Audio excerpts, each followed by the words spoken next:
ಎಲ್ರಿಗೂ ನಮಸ್ಕಾರ. ಪುಷ್ಪ ಶೆಟ್ಟಿಸ್ ಕುಕಿಂಗ್ ಡೈರಿಗೆ ಸ್ವಾಗತ. ನಾನಿವತ್ತು ಅಥೆಂಟಿಕ್ ಆಗಿ ಉಡುಪಿ, ಕುಂದಾಪುರ, ಮಂಗಳೂರಲ್ಲಿ ಮಾಡುವಂಥ ಪಾಪ್ಲೆಟ್ ಕರಿಯನ್ನು ಮಾಡ್ತಾ ಇದ್ದೀನಿ. ಅದಕ್ಕೆ ನಾನಿಲ್ಲಿ ಅರ್ಧ ಕೆಜಿ ಪಾಪ್ಲೆಟನ್ನು ತೊಗೊಂಡಿದ್ದೀನಿ. ಅದನ್ನು ಉಪ್ಪು ಹಳದಿ ಹಾಕಿ ಚೆನ್ನಾಗಿ ತೊಳ್ಕೊಂಡು ಬಂದಿದ್ದೀನಿ. ಈಗ ಅದಕ್ಕೆ ಉಪ್ಪು ಮತ್ತು ಒಂದು ಸ್ವಲ್ಪ ಹಳದಿನ ಹಾಕಿ ಮ್ಯಾರಿನೇಟ್ ಮಾಡಿ ಇಡ್ತಾ ಇದ್ದೀನಿ. ಈಗ ಇದು ಒಂದು ಅರ್ಧ ಗಂಟೆ ಮ್ಯಾರಿನೇಟ್ ಆಗಲಿ.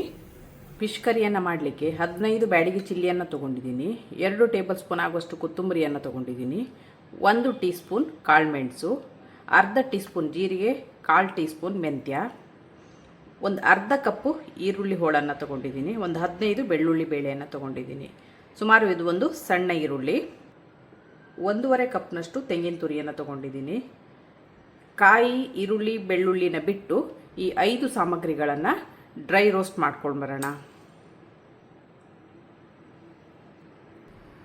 ಈಗ ತವವನ್ನು ಆಲ್ರೆಡಿ ಬಿಸಿಗೆ ಇಟ್ಕೊಂಡಿದ್ದೀನಿ ನಾನು. ಈಗ ಇದಕ್ಕೆ 15 ಬ್ಯಾಡಗಿ ಚಿಲ್ಲಿಯನ್ನು ಹಾಕಿ ಹುರ್ಕೊಳ್ತಾ ಇದ್ದೀನಿ. ಚೆನ್ನಾಗಿ ಡ್ರೈ ರೋಸ್ಟ್ ಆಗೋ ತನಕ ಹುರ್ಕೊಳ್ಳಿ.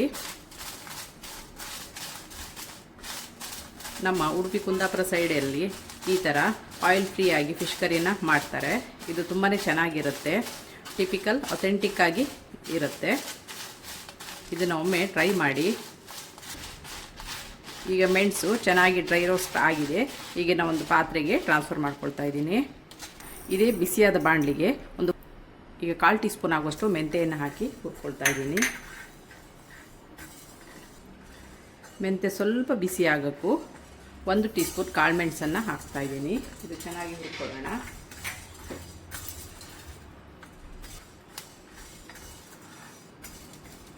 ಕಾಳುಮೆಣಸಿನ ಘಮ ಬರ್ತಾ ಇದೆ. ಈಗ 2 ಟೇಬಲ್ ಸ್ಪೂನ್ ಆಗುವಷ್ಟು ಕೊತ್ತಂಬರಿ ಬೀಜವನ್ನು ಹಾಕಿ ಹುರ್ಕೊಳ್ತಾ ಇದ್ದೀನಿ.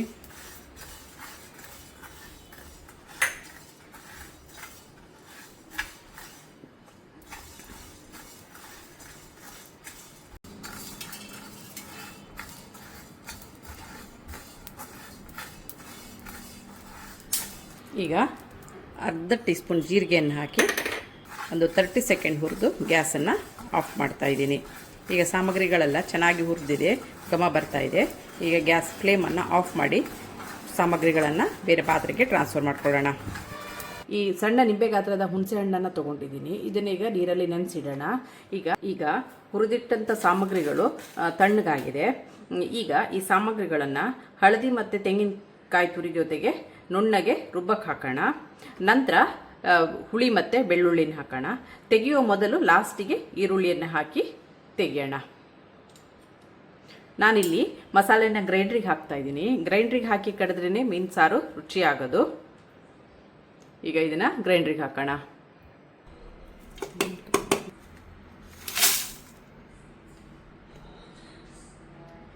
ಈಗ ತೆಂಗಿನ ತುರಿ ಮತ್ತು ಹುರಿದ ಮಸಾಲೆಯನ್ನು ಇದಕ್ಕೆ ಹಾಕಿದ್ದೀನಿ. ಹಳದಿನ ಸೇರಿಸ್ತಾ ಇದ್ದೀನಿ. ಸ್ವಲ್ಪ ನೀರನ್ನು ಸೇರಿಸಿ ಅದಕ್ಕೆ ರುಬ್ಬೋಣ. ಖಾರ ನುಣ್ಣಗಾಗಿದೆ.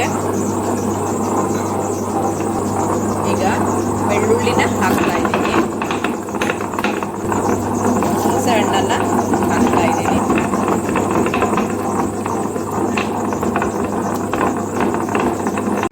ಈಗ ಮಸಾಲೆ ನುಣ್ಣಗಾಗಿದೆ. ಇದಕ್ಕೆ ಒಂದು ಸಣ್ಣಗೆ ಹೆಚ್ಚಿದ ಈರುಳ್ಳಿಯನ್ನು ಹಾಕಿ ನುಣ್ಣಗೆ ರುಬ್ಬೋಣ.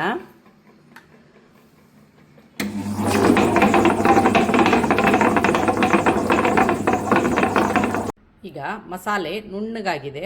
ಈಗ ಇದನ್ನು ಒಂದು ಪಾತ್ರೆಗೆ ಟ್ರಾನ್ಸ್ಫರ್ ಮಾಡ್ಕೊಳ್ಳೋಣ.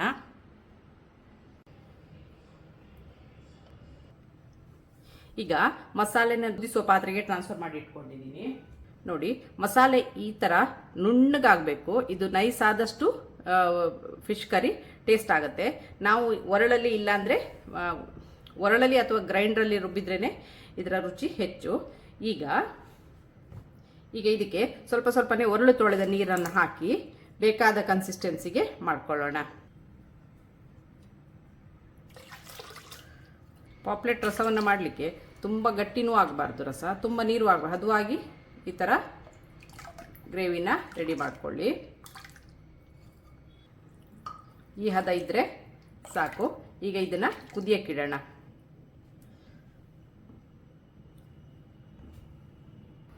ಈಗ ಹದ ಮಾಡ್ಕೊಂಡಂಥ ಗ್ರೇವಿನ ಕುದಿಯಕ್ಕೆ ಇಟ್ಟಿದ್ದೀನಿ. ಇದು ಸ್ವಲ್ಪ ಕುದ್ದಾಗಕ್ಕೂ ಒಂದು ಈರುಳ್ಳಿನ ಸಣ್ಣಗೆ ಹೆಚ್ಚಿ ಹಾಕ್ಕೋಬೇಕು. ಈಗ ಸಾರು ಕುದಿಯಕ್ಕೆ ಶುರುವಾಗಿದೆ. ಈಗ ಒಂದು ಅರ್ಧ ಕಪ್ಪು ಈರುಳ್ಳಿನ ಸಣ್ಣಗೆ ಹೆಚ್ಚಿ ಹಾಕ್ತಾ ಇದ್ದೀನಿ. ಈಗ ಇದು ಚೆನ್ನಾಗಿ ಕುದಿಲಿ. ನಂತರ ಮೀನನ್ನು ಹಾಕೋಣ.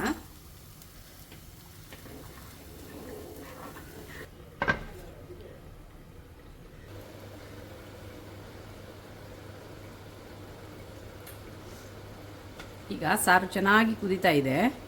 ರುಚಿಗೆ ತಕ್ಕಷ್ಟು ಉಪ್ಪನ್ನು ಹಾಕ್ತಾ ಇದ್ದೀನಿ. ಉಪ್ಪನ್ನು ನೋಡಿ ಹಾಕ್ಕೊಳ್ಳಿ, ಯಾಕಂದರೆ ಆಲ್ರೆಡಿ ನಾವು ಫಿಶ್ಶಿಗೆ ಹಾಕಿರೋದ್ರಿಂದ ಇದಕ್ಕೆ ಹದವಾಗಿ ಹಾಕಿ. ಈಗ ಮ್ಯಾರಿನೇಟ್ ಮಾಡಿಟ್ಟಂಥ ಫಿಶ್ಶು ಸುಮಾರು 1 ಗಂಟೆಗಳ ಕಾಲ ಆಗಿದೆ. ಈಗ ಇದನ್ನು ಈ ಕುದಿಯುವ ರಸಕ್ಕೆ ಹಾಕೋಣ. ಮೀನು ಹಾಕಿದ ಮೇಲೆ ಹೆಚ್ಚಿಗೆ ಕುದಿಬೇಕಂತಿಲ್ಲ.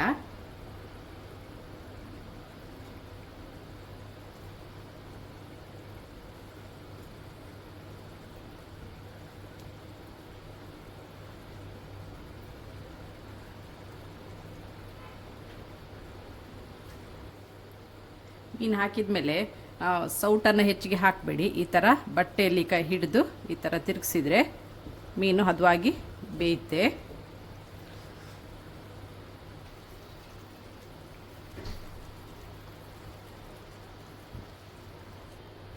ವೀಕ್ಷಕರೇ, ಇದಾಗಿರುತ್ತೆ ಇವತ್ತಿನ ನನ್ನ ಡೈರಿಯ ರೆಸಿಪಿ. ನಿಮಗೆ ನನ್ನ ಈ ರೆಸಿಪಿ ಇಷ್ಟವಾದಲ್ಲಿ ಪುಷ್ಪಾ ಶೆಟ್ಟಿಸ್ ಕುಕಿಂಗ್ ಡೈರಿ ಇದಕ್ಕೆ ಒಂದು ಲೈಕ್ ಕೊಡಿ, ಶೇರ್ ಮಾಡಿ, ಕಮೆಂಟ್ ಮಾಡಿ. ಸಬ್ಸ್ಕ್ರೈಬ್ ಆಗಿಲ್ಲ ಅಂದರೆ ಸಬ್ಸ್ಕ್ರೈಬ್ ಆಗಿ, ಹಾಗೂ ನಿಮ್ಮ ಫ್ಯಾಮಿಲಿ ಮತ್ತು ಫ್ರೆಂಡ್ಸ್ಗಳ ಜೊತೆನೂ ಹಂಚ್ಕೊಳ್ಳಿ. ನನ್ನ ರೆಸಿಪಿಗಳು ನಿಮಗೆ ಪ್ರಥಮ ಬಾರಿ ಬೇಕಾದರೆ ಪಕ್ಕದಲ್ಲಿರುವ ಬೆಲ್ ಐಕಾನ್ನ ಪ್ರೆಸ್ ಮಾಡೋಕ್ಕೆ ಮರಿಬೇಡಿ. Thanks for watching.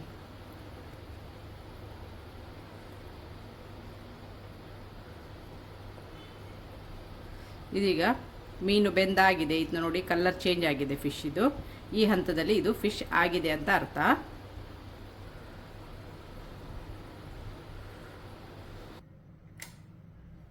ವೀಕ್ಷಕರೇ, ಅಥೆಂಟಿಕ್ ಆಗಿ ಟ್ರೆಡಿಷನಲ್ ಆಗಿ ಪಾಂಪ್ಲೆಟ್ ಕರಿನ ಮಾಡಿದ್ದೀನಿ ಇವತ್ತು. ಇದು ತುಂಬಾ ಚೆನ್ನಾಗಾಗುತ್ತೆ.